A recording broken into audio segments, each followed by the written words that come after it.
So,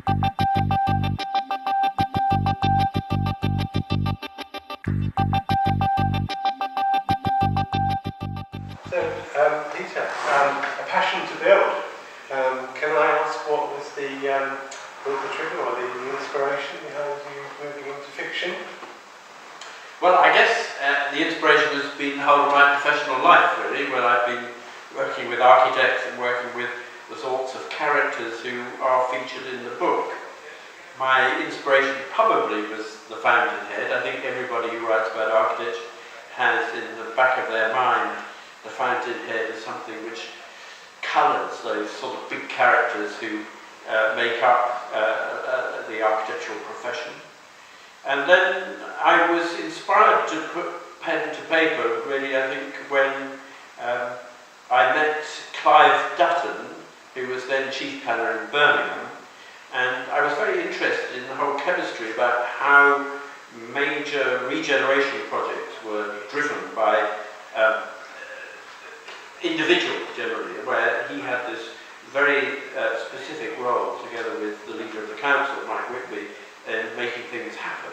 And I thought that's a really interesting thread to run through the book. And to a certain extent, although my Ed Clutton, who is based on Clive Dutton, is not one of the sort of most significant character in the book, he's definitely the thread that ties the whole thing together, and he's the one who gets the best job at the end.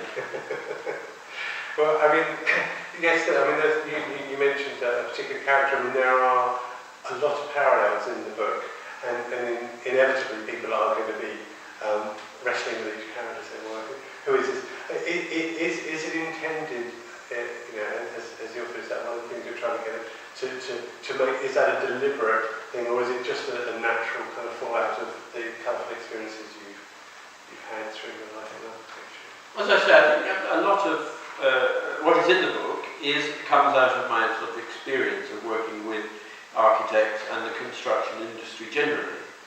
But I think that what I realised after a time was that by putting together the particular characters I did, they represented almost typologies of particular types of people who I can see in real life, but none of them are actually particular people. But, and I'd often heard authors say, oh, yeah, well, the characters took over the plot themselves, and I always thought that was a bit of sort of sales baloney, really. But actually, it's very interesting how the characters do become real, and they almost make decisions for you as you go through the story. So from that point of view, the actual characters who people will recognise certain traits in others, probably they are real types within the architectural profession and connected professions. But interestingly enough, I've given this to a number of people to read, and they've looked at people and said, ah, yes, that's so-and-so, and haven't been the people I've been thinking about in my own mind at all. And in fact, one of the characters in the book, I would say, has certain resemblances to Prince Charles, and yet is not a royal duke by any means, but nevertheless, somebody said, I know who that is. And I said, who do you think it is? He said, it's the Duke of Westminster, because the town, as you've described it, and the relationship between his country house is exactly like Chester. And so I think that's the Duke of Westminster. And actually, I have to say, nothing was further from my mind. But it's very interesting. So people can read into it all sorts of things that maybe aren't there. But I think that it does provide an interesting sort of characterization of how projects operate and how architects think. And my idea was that I would actually make it fairly accessible as a book, so members of the public could read it. It's not just for architects, but the thread running through it is not just the characters of the architects themselves, but also a sort of history of the last 40 to 50 years of architecture and regeneration in Britain. I mean, I think one of the parts that I found fascinating was that I can see how you started off with the thread of the story, but the personalities, and that is obviously a reflection on real life, how partnerships split up and whatever. I mean, that's a big part of the book, isn't it? I mean, and how personal reactions to events kind of, involve, change the way the practices evolve and clashes and things. I think that's a really interesting part of the book. Well, I think that one of the elements of a creative partnership, which is slightly different to a life partnership, I think, is that often a certain amount of grit in the oyster is very good for creating really good work.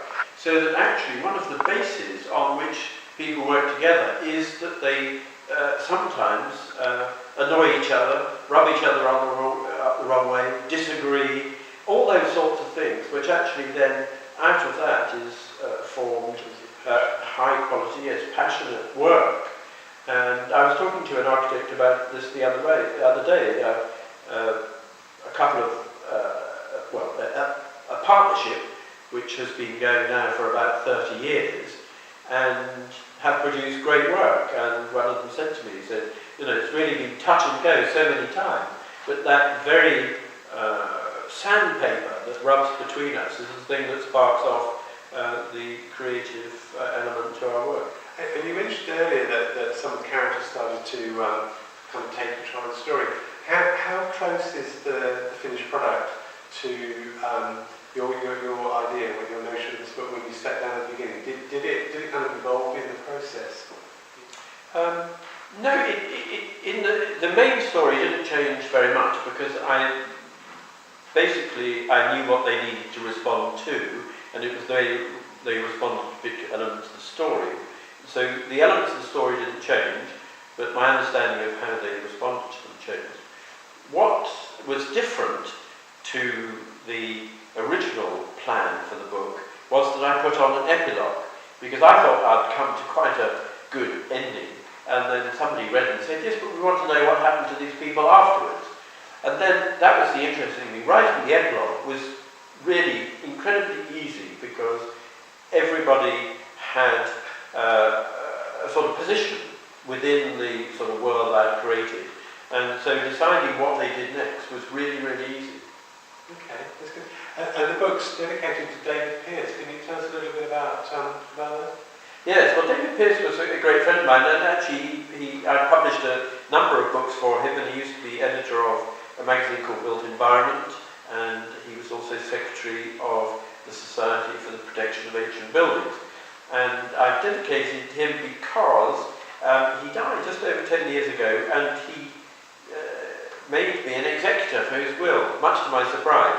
And in that he left a novel which described, and I believe it's autobiographical, I have no reason to believe it wasn't, but some of the issues that he faced because he was gay in a period when being gay was not quite so acceptable as it is now.